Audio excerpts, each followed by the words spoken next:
lo terrible es que está pasando, y está pasando actualmente aquí en España. Me llevó al coche de policía a rastras.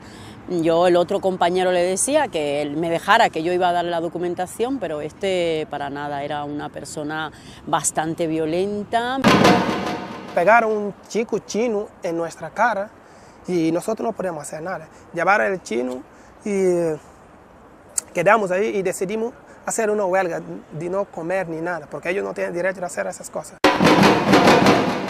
Allá me quitan todo mis bolsos, los relojes tenía los anillos de oro que me había traído de mi país. Me llegaba a la mente como lo que hemos leído de las concentraciones nazis hace muchos tiempos, en los tiempos de guerra. Ellos ahí te insultan, te agreden, te hacen de todo. Todo eso lo pongo en una bolsa, pues yo desde el día que le he dejado ahí no he rescatado, no he visto hasta ahora.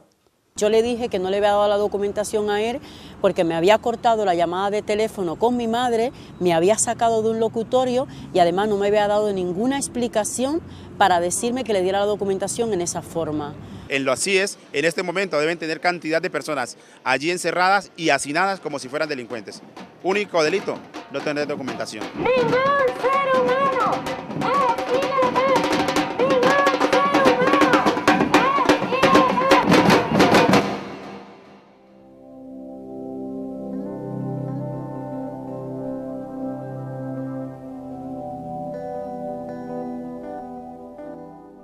En España viven 3.200.000 inmigrantes no comunitarios.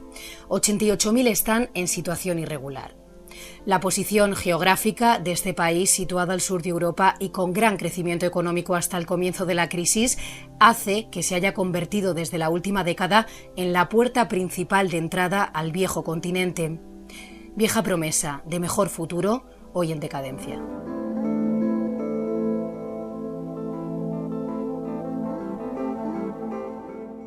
Pero, ¿qué le ocurre en España a un inmigrante que no ha conseguido regularizar su situación? No tener los papeles en regla supone una falta administrativa, como por ejemplo aparcar mal el coche o no renovar a tiempo el carné de identidad, algo que, según la ley de extranjería, debe sancionarse con una multa de hasta 10.000 euros. Sin embargo, la mera estancia irregular se convierte en una detención cautelar y preventiva en un centro de internamiento para extranjeros que puede prolongarse hasta 60 días. El paso siguiente, en teoría, es la expulsión del territorio nacional. En primer lugar es que la sanción por estancia irregular es una multa con carácter general, solo en los casos más graves es una expulsión y desde luego incluso cuando hay una expulsión, una orden de internamiento solo por estancia irregular a gente que tiene arraigo, que tiene familia, que tiene un domicilio donde se le pueden hacer notificaciones es improcedente. Lo que hay que pensar muy bien, y pedimos al nuevo gobierno que piense, es si vamos a seguir privando de libertad a personas por mera estancia irregular sin que concurra ningún otro requisito agravante. En España existen 9 centros de internamiento para extranjeros, CIES, como se les denomina a instituciones como esta que tengo a mis espaldas aquí en Madrid. Según datos oficiales, el año pasado pasaron por centros como este 13.241 personas, de las cuales solo se expulsó a su país de origen al 51%. Las ONGs cuestionan la utilidad de los CIES si no se cumple su finalidad, expulsar al extranjero a su país de origen. Estas mismas organizaciones piden su cierre y creen que son ilegales porque privar de libertad a una persona sin papeles ha de hacerse solamente en casos excepcionales y siempre motivado por hechos que sean delito. Los CIES no son cárceles, son peores que cárceles para estas mismas asociaciones. ¡Pará del racismo! ¡No a las personas! Yo creo, y bueno, en nuestro grupo creemos porque en el fondo la razón de ser de los CIES no es precisamente tener la gente localizada, esa medida cautelar de tener la gente localizada para ser expulsada, sino que es intentar deshumanizar a las personas que allí caen, quitarle toda su razón de ser como seres humanos y que ellos mismos al fin y al cabo tomen la decisión de volverse, ¿no?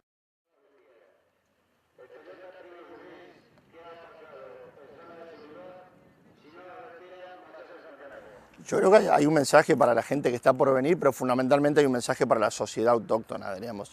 En un contexto de crisis, los grandes culpables supuestos de la pérdida de derechos laborales, de la baja de los sueldos, de que no haya suficiente cantidad de médicos o escuelas para los niños, hijos e hijas de personas nacidas en España, se le achaca a la migración.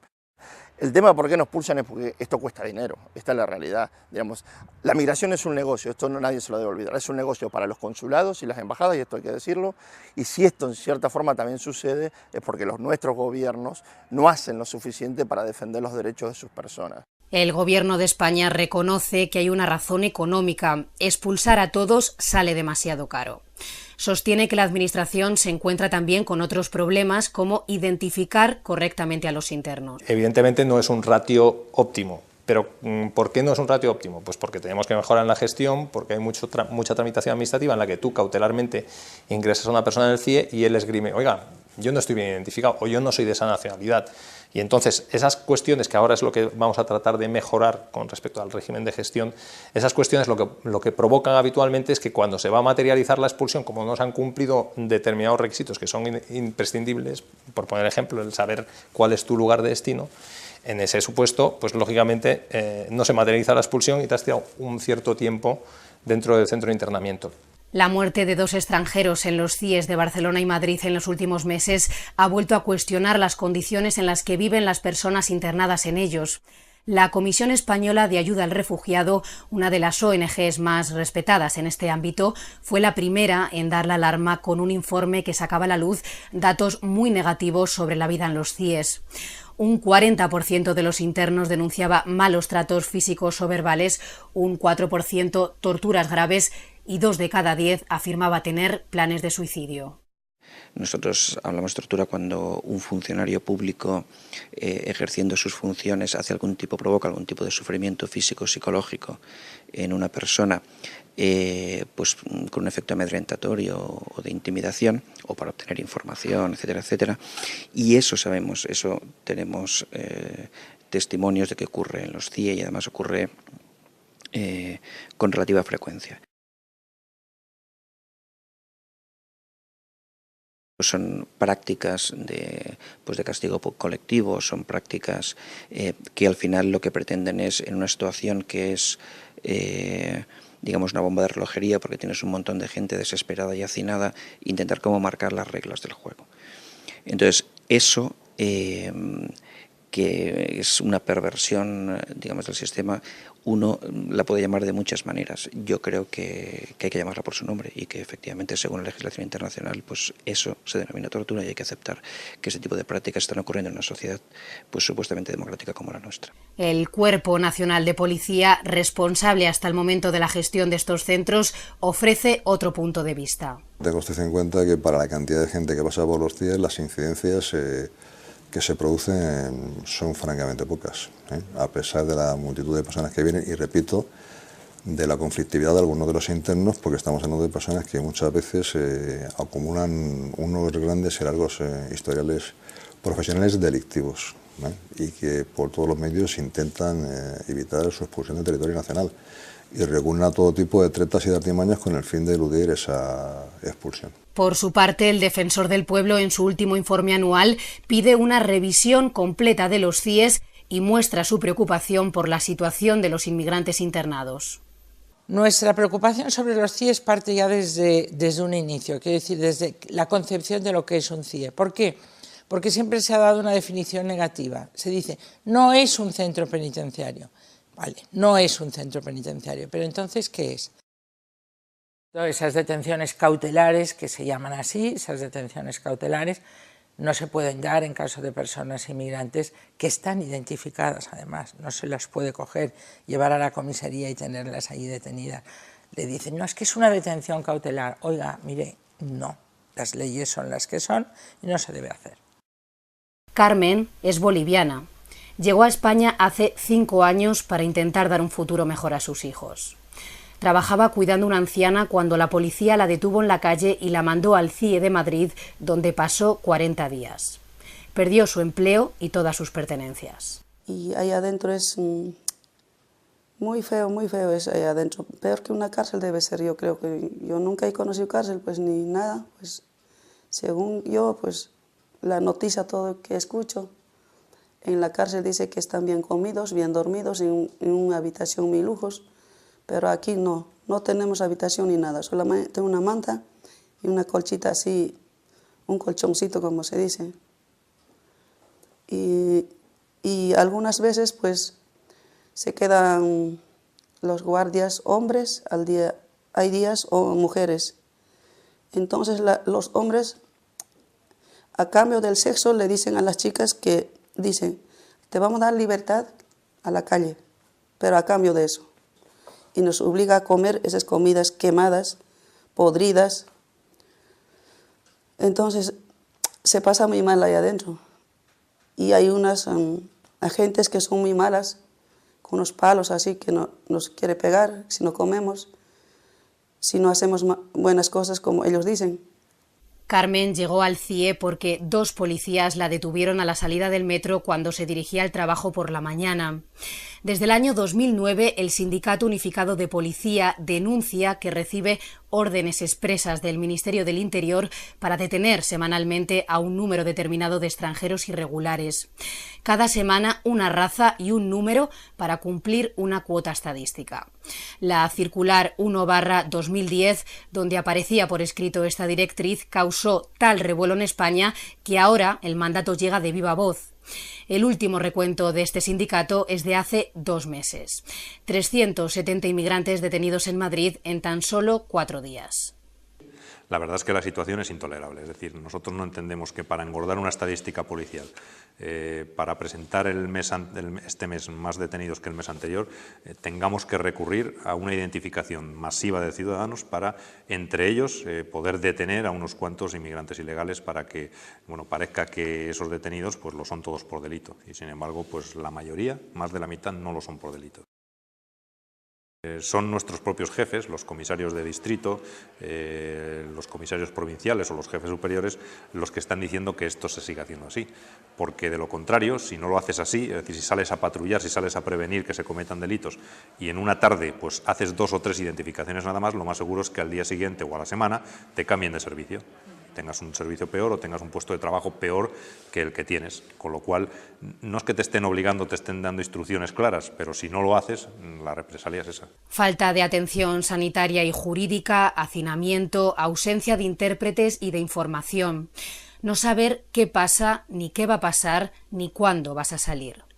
Dauda llegó de Senegal hace 4 años y describe así los 7 días que pasó en el CIE de Madrid. En el céntrico barrio de Lavapiés de esta ciudad, característico por su alta población extranjera, le han pedido los papeles hasta 36 veces y le han llevado 5 a comisaría. Vende gafas y bolsos en la calle, pero la policía le acusó de traficar con droga cuando vio que llevaba dinero en el bolsillo. Eso no puede ser. Y dicen, eres ilegal. No, somos legales. Dentro de CIE, pues yo no puedo contar todo lo que pasa ahí, porque luego me duele, luego me lloro. Eso no, me siento muy mal. Me siento muy mal, porque no puedo contarlo. El CIE es para la gente pobre, los países pobres, los países ricos, nadie de ellos no va a meterle en CIE. España forma parte de Frontex, la Agencia Europea de Control de Fronteras. Firmó en el año 2006 acuerdos con el gobierno de Senegal para controlar el flujo de inmigrantes irregulares. Se formaron patrulleras mixtas con efectivos de ambas nacionalidades para controlar la salida de embarcaciones de las costas senegalesas y la inversión española en el país africano aumentó de 5 a 35 millones de euros anuales. Las pateras de senegaleses han disminuido a día de hoy hasta en un 90%. La misma ley de extranjería plantea una relación intrínseca entre la cooperación internacional y los convenios de cooperación, y los convenios, de repatriación, es decir, actualmente muchos países de Europa dicen, yo te doy cooperación, pero tú antes me firmas un papel donde vas a decir que vas a aceptar que yo devuelva gente de tu tierra, e inclusive aceptar que vaya a tu país gente de terceros países, ¿no?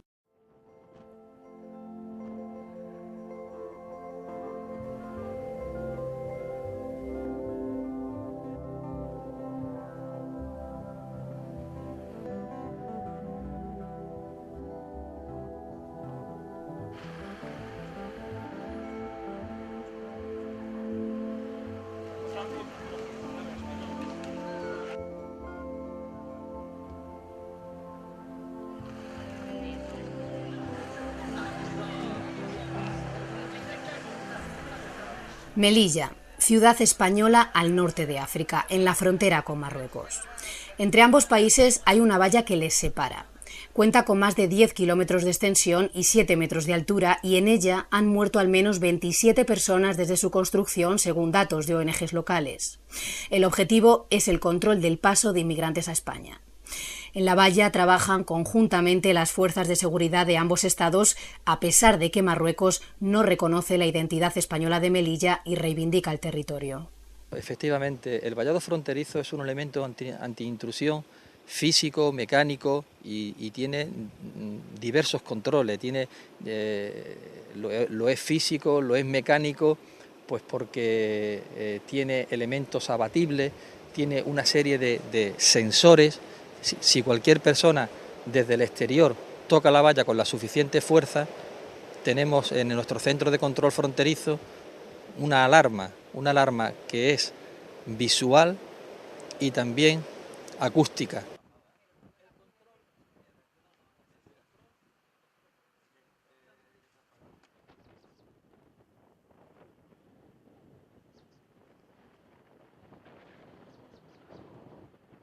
Por el paso fronterizo de Beni Ansar pasan cada día 5.000 vehículos y 30.000 personas con documentación procedentes del país vecino.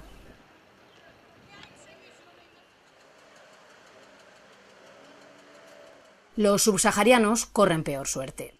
Melilla es la puerta sur de Europa y para poder entrar pagan a las mafias que trabajan en la frontera hasta 4.000 euros por un pasaporte falso o por ir en el doble fondo del maletero de un coche o en el motor. De esta forma intentan entrar cada día unas 25 personas.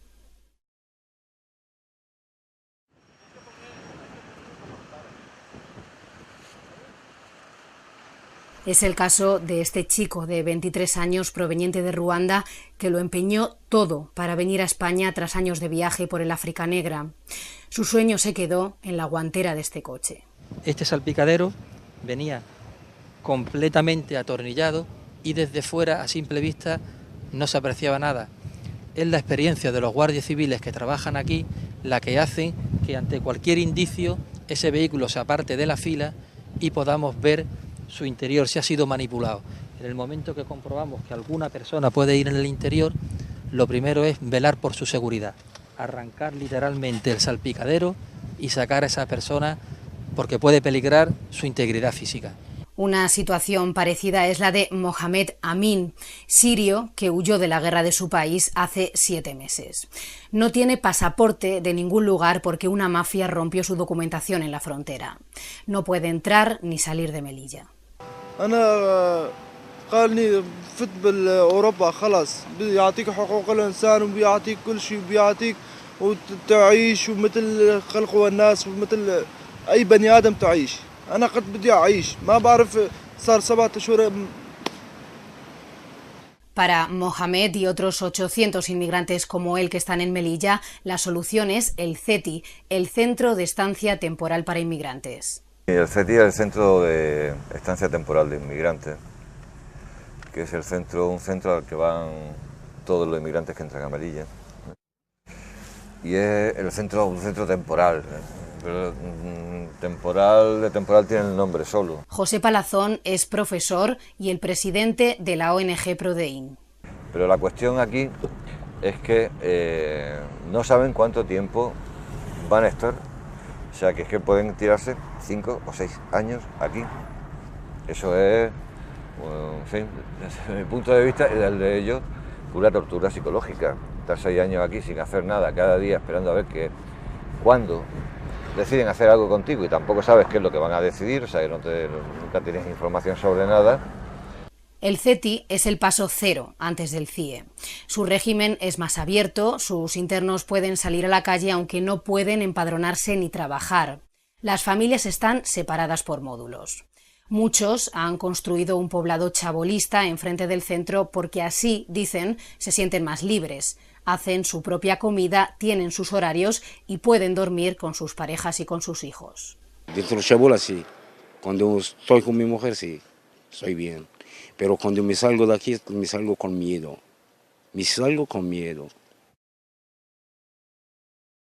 Destrozan las chabulas, las puertas. Hay un chabula ahí destrozado antes de ayer para ver qué hay dentro.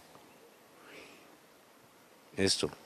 Y para pegar a la gente, hay gente que no sabe hablar, sí que pegan. Pero la gente lo que sabe hablar no va a tocarlo. Yamil habla de espaldas a la cámara porque tiene miedo de los chivatos, el 15% de inmigrantes que dan información a la policía a cambio de la residencia legal. Melilla se vende así, ¿no? Incluso en la frontera hay un cartel enorme que pone Melilla, puerta de Europa y tal, ¿no? Entonces, la cuestión es esa, que cualquier inmigrante, eso atrae a la gente, la frontera que tenemos, tan alta, también atrae a la gente, ¿no? La gente piensa que habrá detrás de esa valla, que habrá detrás de esa puerta, ¿no? Y lo que les espera cuando pasan esa puerta es terrorífico. La valla está ahí y es un aviso a la gente, ¿no? No pases porque como pases va a tener muchos problemas. O sea, el primer problema que puedes tener es que aquí pueden morir. La valla es un aviso de que ahí pueden morir. O sea, la valla es terrible, ¿eh? Las redes para cazar pajarillos van y las quitan y multan a quien las ha puesto, ¿no? Y aquí la financia la Unión Europea, lo paga la Unión Europea, pero no es para cazar animales, es para cazar personas, porque eso es una trampa para cazar personas. La valla es... Bueno, pero con todo y con eso la valla es solo un símbolo. Es solo un símbolo, está ahí, es de metal, la toca, da miedo, ¿no? Pero no es la única, realmente donde está la frontera, donde está el corte, es dentro de la ciudad. Los CIES existen desde el año 1985. Tras 27 años sin reglas públicas definidas, las organizaciones sociales reciben con escepticismo un cambio prometido por el gobierno. Pero sobre todo piden más información sobre los perfiles jurídicos y penales de los internos repatriados mediante la denominada expulsión cualificada. Es un término policial que relaciona al extranjero con delitos vinculados con el terrorismo, bandas organizadas, violencia de género o cualquier otro hecho delictivo de especial gravedad. El Gobierno asegura que el 80% de los internos en los CIES cumplen con este perfil y las ONGs creen que el término es un todo vale para justificar las expulsiones del país. La Administración no puede ir publicitando las circunstancias que son, por así decir, que afectan a la intimidad en sentido negativo, como es la comisión de infracciones, bien sean penales o administrativas, a ONGs. Porque esto sería como si se comparten tus datos y tu declaración de Hacienda con ONGs, porque dicen que están muy preocupadas por los temas tributarios. O sea que hay que poner un orden de cosas, porque si no, cara a pedir, podemos perder el norte y empezar a reclamar el cielo cuando todavía estamos en la tierra, ¿no? Yo entiendo que hay que respetar todas las garantías, que hay que respetar todos los derechos humanos y que hay que tratar de enfatizar y hacer una política adecuada dentro de los centros de internamiento, porque los centros de internamiento no son cárceles. Y en ese sentido es en lo que este Gobierno está intentando enfatizar la acción de la reforma del propio concepto de CIE. Pero no hay que perder tampoco el norte. Las personas que están en el CIE, a ver si abandonamos este buenismo de que son pobres chicos que los cogió la policía por la calle. Los pobres chicos que cogió la policía por la calle en condiciones normales no van al CIE. Como sociedad estamos dispuestos para ejercer una política legal, que es una política de control migratorio. Todo Estado tiene interés en controlar legítimamente sus fronteras, pero estamos dispuestos a hacerlo a cualquier precio, pisoteando derechos y libertades individuales. Nos dan igual los medios para perseguir un fin legítimo. Gobierno y ONGs están condenados a entenderse en una realidad compleja y creciente que afecta a miles de personas cada día.